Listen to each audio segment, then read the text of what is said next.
Como es habitual, jornada de los días jueves, recibimos al historiador Héctor Giaconi para hablar de un lindo tema de actualidad y que marcó una historia el 9 de julio. Como todos los temas, por eso el espacio es Historias Lugareñas. Bueno, hoy vamos a conocer los primeros sastres, las primeras sastrerías el 9 de julio.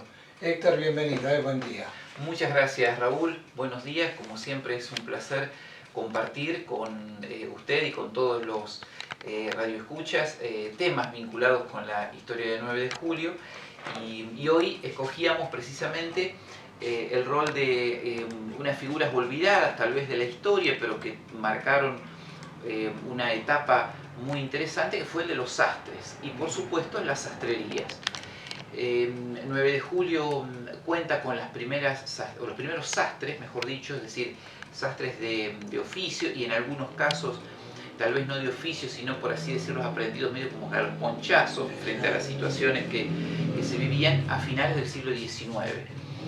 Según los censos de población de 1881 y sobre todo el de 1895, que lo configura de una manera mucho más precisa a este oficio, a esta profesión, ya se verifican los primeros sastres.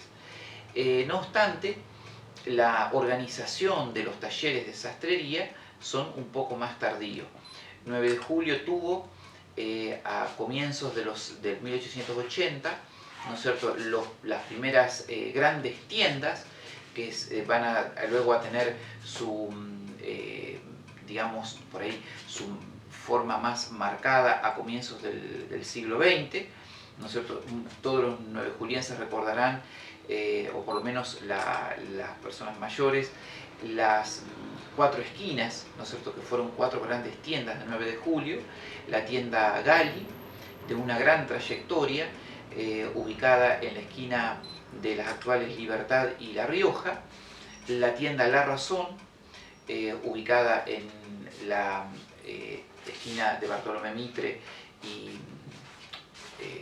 Libertad, Blanco y Negro, que estaba en la vereda de enfrente, ¿sí? También Mitre y Libertad. Después teníamos las grandes tiendas Galver, más tardía, que es de la década de 1940, promediando la década de 1940, y la tienda La Americana, en la, digamos, intersección de Bedia y La Rioja. Algunas de ellas, no todas, tenían una sección de sastrería. Al mismo tiempo estaba la gran sastrería de Quintín Canelli, de comienzos del siglo XX, es decir, fundada en torno a 1900, que también marcó una gran trayectoria comercial el 9 de julio, y después los talleres, por así decirlo, de los sastres, las pequeñas sastrerías, estaban ubicados en distintos puntos de la ciudad, desde las sastrerías del barrio hasta las sastrerías más céntricas. Tal es el caso, por ejemplo, por citar algunas, la de Genaro Bocadoro, que existía el 9 de julio a partir de la década de 1920, que tuvo también una trayectoria importante. Primero, en el edificio que fue de La Mascota, o conocido por los contemporáneos como el edificio de Murillo. En la planta baja de ese edificio, en los años 20 y comienzos del 30, funcionó la sastrería de Genaro Bocadoro hacia el lateral, podemos decir, si vemos nosotros el edificio de frente, hacia el lateral derecho del edificio, y también ahí funcionaba la peluquería de Barbieri, otro histórico, ¿no? Exactamente. Genaro Bocadoro después se trasladó un poco más, digamos, atrás de la avenida Bartolomé Mitre, casi Mendoza. Ahí tuvo por bastante tiempo más su sastrería. Después la sastrería de Roque Bruno, que fue también muy renombrada el 9 de julio. La popular sastrería de Cayetano Escaramacino. Hay que tener en cuenta algo que es importante, ¿no? No todas las sastrerías tenían la misma calidad en la confección. La notable sastrería Canelli tenía a uno de los maestros cortadores más importantes que tuvo 9 de julio. No era oriundo de aquí. De hecho, él se alojaba en la vereda de enfrente, en el Hotel Richmond, es decir, Beria entre La Rioja. Recordemos que Sastrería Canelli estaba ubicada en Beria entre La Rioja y Bartolomé Mitre.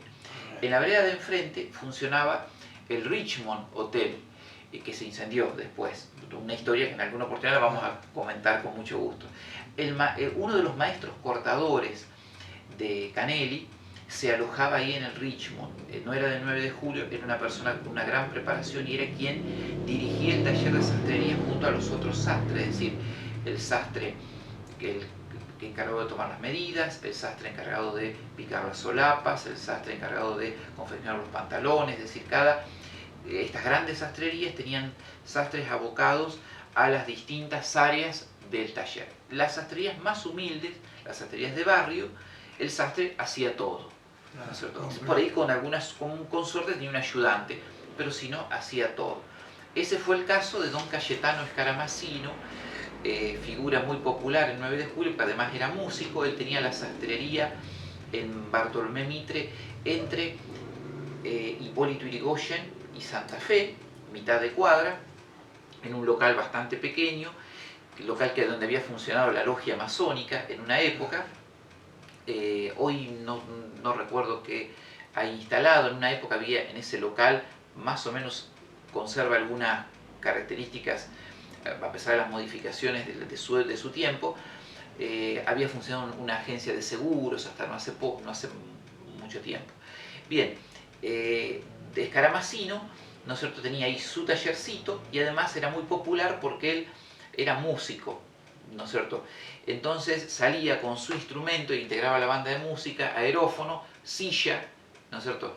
Y a la tardecita se ponía a tocar el instrumento musical. Y por supuesto, todo personaje tiene también quienes les realizan bromas pesadas, ¿no? Entonces, cuando el sastre se ponía a tocar su instrumento en la vereda, pasaban los muchachos, se ponían de acuerdo y pasaban, y cada un minuto le decían buenas tardes, Escaramacino. Se dejaba de tocar y respondía buenas tardes. Y al seguida pasaba el otro buenas tardes, y no lo dejaban tocar. Todo a propósito. ¿No? Todo a propósito, la broma que le hacían, ¿no? El eslogan de Cayetano Escaramacino, cuyo taller de sastrería, su sastrería se llamaba La Elegancia, era gringo pero buen sastre. Eso se había hecho grabar él en el cartelito que estaba en la puerta. Hubo, digamos, sastres, como decíamos, que se habían formado de la mano de otros sastres mayores, ¿no? Y hubo también otros que tuvieron la posibilidad, ya entrada la década del 30, década del 20 y sobre todo en la década de 1930 y por supuesto en las décadas sucesivas, de formarse en las academias de corte. Una de las más escogidas por los, digamos, sastres era la Academia de Corte Negroni. Romeo Negroni era un sastre muy conocido en Buenos Aires y dictaba cursos de corte y otras especialidades vinculadas con la sastrería en el Círculo de la Moda en Buenos Aires. Entonces, algunos sastres en la década del 30 iban y cursaban estas academias, ¿no es cierto?, de la mano de quienes eran a su vez los autores de los métodos de corte. Negroni era autor de un método de corte. Después había muchas más academias en Buenos Aires y muy prestigiosas. Yo me permito nombrar en este caso a Romeo Negroni, que fue uno de los formadores de sastres de 9 de julio. Pero hubo 9 julienses que se formaron en otras academias también muy prestigiosas para la época. El sastre, para las nuevas generaciones, era la profesión que permitía, especialmente en la indumentaria masculina, pues ellos no hacían ropa femenina, eran cortadores de confeccionar desde el sobre todo hasta, en algunos casos más excepcionales, la camisa, pero la camisa entraba en otro grupo, pero sobre todo era el sobre todo, el saco, el chaleco y los pantalones. Claro. El hombre iba no existía para esa época la ropa a medida, es decir, no existía la ropa de confección comprada de manera industrializada, sino que las prendas se realizaban a medida. Se iba a la sastrería, el sastre tomaba las medidas, ¿no es cierto?, y le fabricaba a medida el traje a la persona. Usaba para ellos ¿no es cierto?, los moldes. Nosotros aquí, por ahí los radioescuchas no lo van a poder ver, pero quienes quieran verlo lo pueden ver en la página de YouTube de la radio, las imágenes de un esquema, como era un molde para, en este caso, el corte o corrección de un saco, ¿no es cierto?, para hombre, ¿no es cierto? La cuestión de las medidas era muy importante, tomar medidas, se insistía mucho, de hecho, los manuales o los métodos de corte tenían un cuidado muy excepcional en la clave para tomar la medida y, por supuesto, en el corte. No es mi especialidad el tema, así que no puedo ahondar sobre aspectos técnicos de la profesión, pero la idea es recordarlos a estos sastres, recordar estas grandes sastrerías que hubo el 9 de julio y quienes miren a través de YouTube van a ver también unos cuellos postizos que los hemos colocado acá porque estos cuellos postizos se vendían en estas tiendas, tanto Gali como la americana, La Razón excepcionalmente y sobre todo Blanco y Negro, que tenía una muy buena sastrería también, del nivel de Canelli, y ellos, digamos, confeccionaban las camisas, como decíamos, de manera excepcional, porque la camisa generalmente se compraba ya hecha, pero la podían confeccionar los sastres, ¿de acuerdo? Pero venía un aditamento especial que era el cuello. El cuello, si ustedes observan, tiene un ojal, ¿no es cierto?, interior, que permitía sujetarlo a la camisa sin cuello, y la variante del cuello era muy amplia. Que era el que habitualmente se le llamaba el cuello palomita, ¿no?, que se podía acompañar con una corbata, ¿no?, o con un moño, dependiendo la ocasión, estaba muy reglado en la moda de la época. El cuello postizo es algo que hoy, o cuello duro, ha desaparecido prácticamente, como así también el uso del puño postizo, ¿no?, que también en determinadas oportunidades era usual, es decir, puños duros que se adosaban a la camisa. Por supuesto había otra cantidad de accesorios que acompañaban el oficio del sastre, es decir, el sastre confeccionaba el saco, ¿no es cierto?, pero había también otros agregados a la moda, como podían ser, por ejemplo, las denominadas pecheras duras, ¿no es cierto?, que se colocaban también para reemplazar, digamos, la parte frontal de la camisa dentro del chaleco. Hay gran cantidad de fotografías, de hecho invitamos a quienes deseen hacerlo, pueden googlear fotografías de época y van a observar las variantes de la moda, pero como algo recurrente, el corte de los sacos, que es muy similar, ¿no es cierto?, al que se utilizaba aquí el 9 de julio, y de hecho hay gran cantidad de fotos de estudio tomadas en el 9 de julio donde se puede apreciar el trabajo de los sastres. Bueno, una rica historia, una linda historia que marcó también parte de la moda en su momento, el 9 de julio, ¿no? Efectivamente, Raúl, así es. Fueron las claves, esos sastres de la moda del 9 de julio, con sus falencias y con sus grandes aciertos, ¿no? Porque, como decíamos, había sastrerías de inferior calidad y otras de muy buena calidad.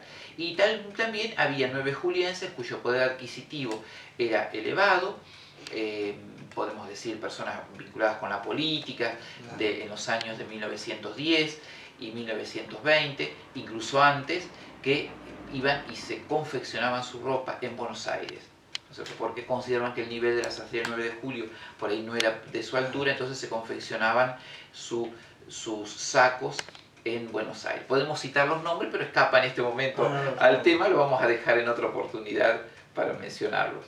Muy bien, Héctor, un gusto haber compartido esta jornada de jueves.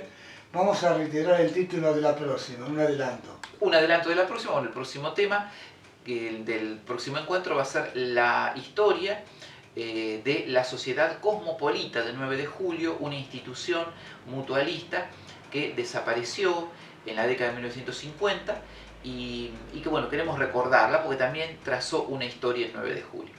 Gracias y hasta la semana que viene. Hasta la próxima semana.